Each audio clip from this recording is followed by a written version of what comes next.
नमस्कार दोस्तों, supreme court एक के बाद एक ऐसे फैसले ले रहा है जिससे अंधभक्तों की नींद जो है वो हराम हो गई है। वो कहते हैं ना कि रातों की नींद, दिन का चैन, सुकून सब छीनता हुआ नजर आ रहा है। कल वक्फ बिल को लेकर किस तरीके से सुप्रीम कोर्ट ने अपनी बातें रखी। केंद्र सरकार के वकील बार बार कह रहे थे कि हमें वक्त दीजिए, इस पूरे केस को, इस पूरे बिल को जो है हम अच्छे से समझाएंगे। और आज फिर से सुप्रीम कोर्ट की तरफ से जो है भयंकर वाला झटका, जो कहा जाता है ना भयंकर वाला झटका, वो लगा है। आपको बता दूं दोस्तों कि सुप्रीम कोर्ट ने नासिक में धर्म स्थल गिराने के नोटिस पर सुप्रीम कोर्ट ने लगा दी रोक। बॉम्बे हाई कोर्ट से भी रिपोर्ट मांग लिया है। इस वक्त की बड़ी जानकारी, बड़ी खबर आपको दे रही हूँ। एक के बाद एक सुप्रीम फैसला जो है वो लिया जा रहा है।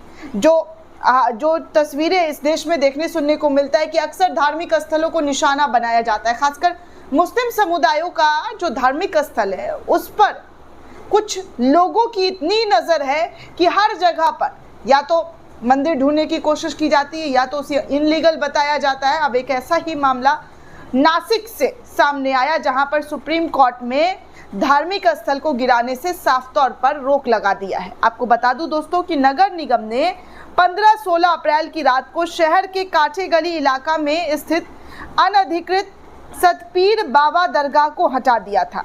नगर निगम के नोटिस के विरोध में सुप्रीम कोर्ट में याचिका दाखिल की गई और पीठ ने आदेश दिया है कि प्रतिवादी संख्या 1 नासिक नगर निगम द्वारा जारी 1 अप्रैल 2025 के नोटिस पर रोक रहेगी। एक एक करके सुप्रीम कोर्ट से जमकर झटके पर झटका लगता हुआ नजर आ रहा है। नासिक में धार्मिक स्थल को नगर निगम ध्वस्त जो है करने की कोशिश कर रहा था। इसके बाद सुप्रीम कोर्ट ने नगर निगम के नोटिस पर अंतरिम रोक जो है वो लगा दिया है। सुप्रीम कोर्ट ने साफ तौर पर कहा है कि अभी इस मामले पर आप कोई भी जल्दी ना करें। इसके अलावा याचिका को लिस्टेड ना करने पर बॉम्बे हाई कोर्ट से भी सुप्रीम कोर्ट ने रिपोर्ट मांग ली है। नगर निगम ने 15-16 अप्रैल की रात को शहर के काठे गली इलाके स्थित अनधिकृत सतपीर बाबा दरगाह को हटा दिया था। नगर निगम के नोटिस के विरोध में सुप्रीम कोर्ट में याचिकाकर्ता ने याचिका दाखिल की। सुप्रीम कोर्ट ने 16 अप्रैल दोपहर इसकी सुनवाई की और सुनवाई के दौरान न्यायमूर्ति PS नरसिम्हा और न्यायमूर्ति जयमाला बागची की पीठ ने कहा कि याचिका 7 अप्रैल के उच्च न्यायालय में दाखिल की गई थी, लेकिन उस पर सुनवाई नहीं हुई। इसके बाद पीठ ने आदेश दिया कि प्रतिवादी संख्या 1 नासिक नगर निगम द्वारा जारी 1 अप्रैल 2025 के नोटिस पर रोक रहेगी। मामले की अगली सुनवाई 21 अप्रैल को तय की गई। अदालत में धार्मिक स्थल की ओर से पेश हुए वरिष्ठ अधिवक्ता नवीन पाहवा ने दावा किया है कि कई प्रयासों के बावजूद मामला उच्च न्यायालय में लिस्टेड नहीं किया गया था, जिसके बाद उन्होंने सुप्रीम कोर्ट का दरवाजा खटखटाया। पीठ ने अपने आदेश में कहा कि हमने वरिष्ठ वकील के इस विशिष्ट बयान को मद्देनजर ये असाधारण कदम उठाया गया है कि मामले को लिस्टेड करने के लिए हर दिन प्रयास किया गया, उसके बावजूद भी इस पर सुनवाई क्यों नहीं हुई। अब बॉम्बे हाई कोर्ट से सुप्रीम कोर्ट ने साफ साफ लफ्जों में कहा है कि आपने इस पूरे मामले पर क्यों नहीं जो है केस लिस्टेड किया, क्यों इस पूरे मामले में सुनवाई में डिले हुई। इसको लेकर बॉम्बे हाई कोर्ट से सुप्रीम कोर्ट ने जवाब तलब कर लिया है। दोस्तों, हमारे देश में आप देख रहे हैं कि किस तरीके से धार्मिक स्थलों को लगातार निशाना बनाया जा रहा है।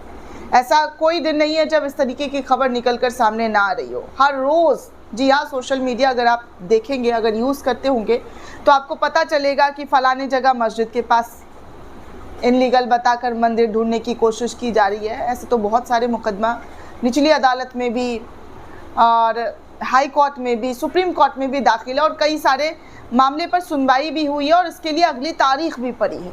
लेकिन जिस तरीके के हालात इस वक्त हमारे देश में बनने की कोशिश जो है वो लगातार हो रही है, उसको लेकर सुप्रीम कोर्ट अगर कड़ाई सख्ती से काम करे तो वो दिन दूर नहीं जब ऐसी चीज़ों पर रोक लगकर उन तमाम लोगों को, जी हाँ, एक सीख, एक सबक मिलेगी जो धर्म की राजनीति करते हैं, मंदिर मस्जिद की राजनीति करते हैं। वो 100 बार सोचेंगे कि हम अगर ऐसा करने जाएंगे तो सुप्रीम कोर्ट से उनको कितना तगड़ा वाला झटका और फटकार लग सकता है।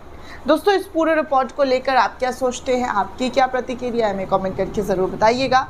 साथ ही साथ चैनल को ज़्यादा से ज़्यादा लाइक, शेयर और सब्सक्राइब करना बिल्कुल भी ना भूलें। धन्यवाद दोस्तों।